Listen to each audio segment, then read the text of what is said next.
بسم اللہ الرحمن الرحیم۔ السلام علیکم۔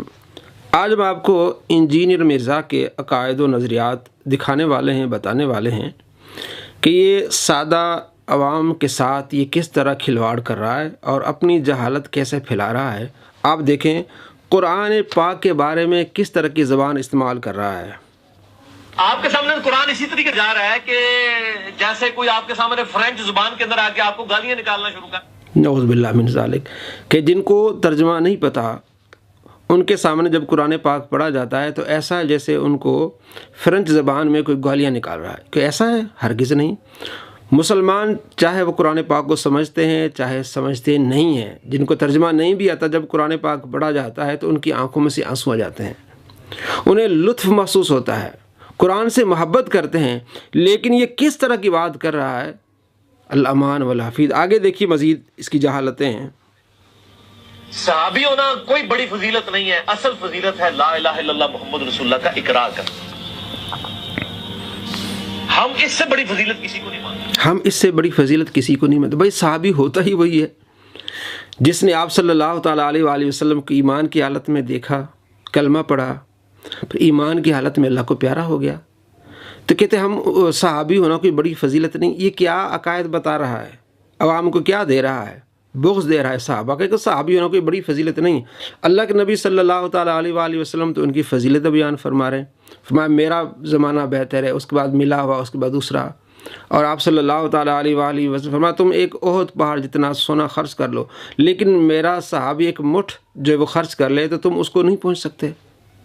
اندازاً کوئی پاؤ ڈیڑھ پاؤ جو سونا وہ صحابی خرچ کر لے، تم پورا جو احد پہاڑ ہے جو کئی ٹنوں پر مشتمل ہے وہ خرچ کر لو، تم اس کے ثواب کو نہیں پہنچ سکتے۔ اور یہ کہتا ہے کہ کلمہ پڑھنا، وہ تو بھائی صحابی ہوگا ہی وہی جس نے کلمہ پڑھا، آپ صلی اللہ تعالیٰ علیہ وآلہ وسلم کا دیدار کیا اور اسی کلمے پر اللہ کو پیارا ہوگا۔ لیکن آگے دیکھیں مزید اس کی جہالت کیسے۔ نبی علیہ السلام کی وفات کے بعد جو مرتد ہو وہ نبی کے زمانے میں کیا ہوتا ہے؟ مسلمان نہیں سر، سیاسی۔ ان ڈیفینیشن ہی بھول گئے، سیاسی تھی جس نے ایک نظر بھی دیکھ لیا، وہ ڈیفینیشن ہی بھول جاؤ گے جب نبی۔ کہتے ہیں اب تم تعریف ہی بھول جاؤ گے۔ صحابی کی تعریف یہ ہے، بھائی صحابی کی تعریف یہ جس نے کلمہ پڑھ کے آپ علیہ السلام کا دیدار کیا اور کلمے کی حالت میں اللہ کو پیارا ہو، اس کو آج ہم صحابی کہیں گے۔ جناب وہ بھی تو صحابی تھا جو حضور کے زمانے میں تو صحابی تھا، بعد میں مرتد ہو گیا۔ اب جو مرتد ہو گیا بعد میں، اب اس کو صحابی کہنا ہی بڑی غلطی ہے۔ کتنا بڑا اس کا گندا نظریہ ہے صحابہ کرام علیہ رضوان کے بارے میں۔ تو ہم اپنی سادہ عوام کو بتاتے ہیں کہ یہ گمراہ کرتا ہے لوگوں کو، اپنی جہالت بکھیرتا ہے، اس کے علاوہ اس کے پاس اور کچھ بھی نہیں ہے۔ آگے دیکھیے۔ حضرت علی سے کہا تھا کہ میرا نام مٹا دو صلح حدیبیہ کے موقع پر، تو انہوں نے کہا کہ میں نہیں مٹاؤں گا محمد رسول۔ اگر حکم کو ادب پہ فوقیت دی جائے تو انہوں نے غلط کیا۔ غلط کی نعوذ باللہ۔ 10 یہودی بھی ایسے نہیں تھے جو آپ پہ آگے دیکھیں جی۔ آپ کی مبارک زندگی ہے۔ کیوں؟ ان کے بڑے بڑے جو پادری بیٹھے ہوئے تھے وہ کہتے تھے یہ کل کے چھوکرا آ کے میں بتائے گا، کل کا چھوکرا، یہ کل کے چھوکرا آ کے میں بتائے گا۔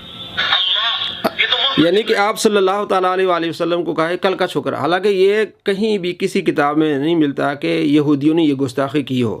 اس نے گستاخی کر کے یہودیوں کے کھاتے میں ڈال دی۔ جو یہودیوں نے گستاخی نہیں کی، یہ آپ صلی اللہ تعالیٰ علیہ وآلہ وسلم کی گستاخی کر رہا ہے۔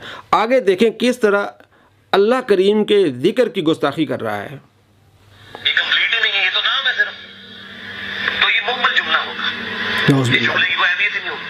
اللہ اللہ اللہ، اس کا کیا مطلب ہے؟ اس کا مطلب یہ ہے اللہ اللہ اللہ، تو یہ مکمل جملہ ہوگا، یعنی یہ اللہ اللہ یہ محمل جملہ ہوگا، یعنی فضول جملہ ہوگا، اس کی کوئی اہمیت نہیں ہوگی۔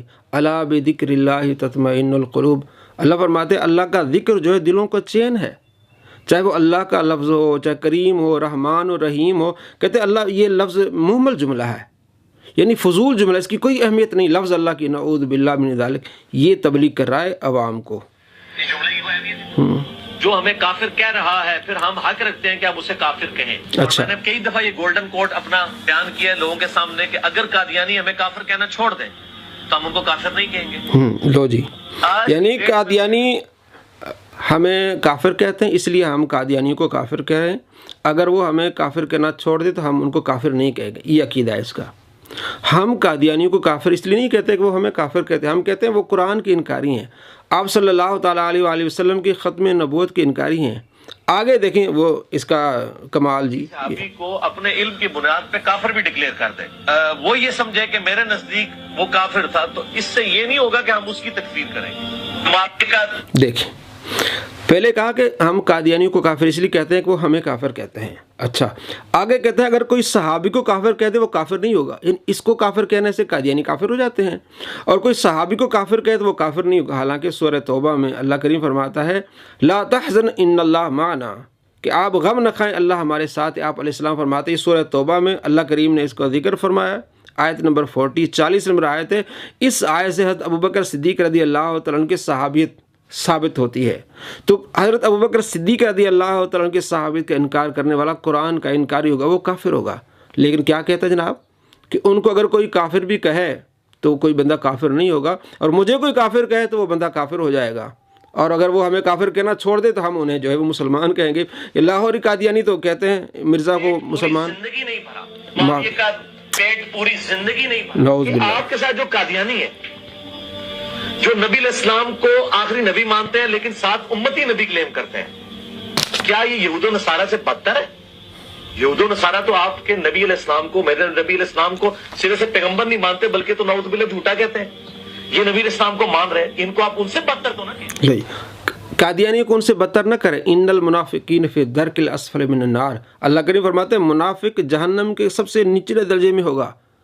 تو یہ باہر جا کے منافقت نہیں کرتے کہ ہم مسلمان ہیں، جب پاکستان نے کہا ہوا ہے پاکستان کے آئین میں کہ مسلمان نہیں اپنے آپ کو کہلا سکتے، تو باہر جا کے منافقت کیسی کرتے ہیں؟ تو اللہ فرماتا ہے ایسے لوگ جہنم میں سب سے نچلے درجے میں ہوں گے، اور کہتا ہے ان کو آپ یہود و نصارہ سے آپ بدتر تو نہ کہیں، یعنی فیور کر رہا ہے قادیانیوں کی، نعوذ باللہ من ذلک۔ آگے دیکھیں صحابہ کے بارے میں کیا کہتا ہے۔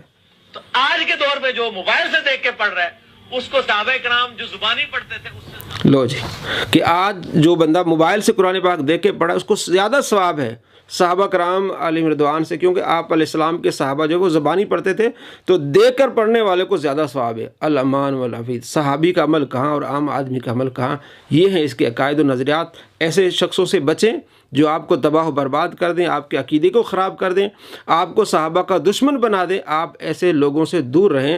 آپ صلی اللہ تعالیٰ علیہ وآلہ وسلم سے اور آپ صلی اللہ تعالیٰ علیہ وآلہ وسلم کے پیارے صحابہ سے محبت کیجیے، اولیاء اللہ سے محبت کیجیے، قرآن و حدیث پر عمل کیجیے۔ اللہ کریم ہمیں دونوں جہاں میں خوش نصیب فرمائے۔